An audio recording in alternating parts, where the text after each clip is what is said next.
actual meteorite. And it's one of the many, many amazing windows in the National Cathedral. This is the Iwo Jima Marine Corps Memorial. Definitely a must-see, and it's right next to the Arlington Cemetery. Oh, yes. One of the other things I got to see over the 4th of July, I mean, there's no more amazing place to be than Washington, D.C. This is our national parade over the 4th of July. It was pretty cool. And then who would not want to see fireworks over the Washington Monument? It was just amazing. We had the National Symphony Orchestra playing the Overture of 1812 behind us and cannons. We sat on the lawn of the Capitol and watched the fireworks. Also, while I was in D.C., I got to take in several concerts and events at the Kennedy Center. And this particular night was a Jimmy Buffett concert. Yeah, fins to the left and fins to the right, and you're the only girl in town. There's Jimmy.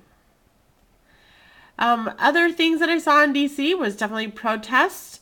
This woman is on the sidewalk outside the White House, and she's a permanent fixture there.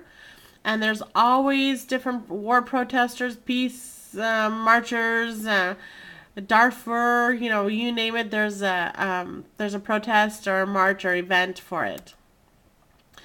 One of my favorite things that I did in D.C. was I got to see the lighting of the White House Christmas tree.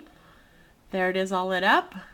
And there is Bush and Mrs. Bush and Santa Claus for the event. Kathy Rigby and a few others.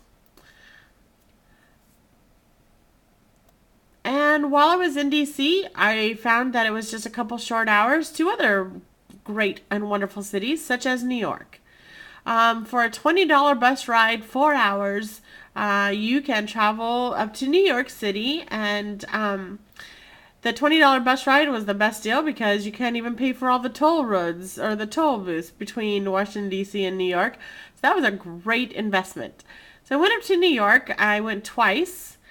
I went with a couple different friends and saw 4 different Broadway shows. And I went up to the Empire State Building. And if you ever go to New York, make sure you look up something called City Pass, which is available in many cities. And if you buy it, it gets you into between 5 and 8 different sites in that city for way less the cost of paying for them individually. So that's what I did both times I went to New York. Here's me in Times Square and New York on Wall Street at Christmas time. Oh my gosh.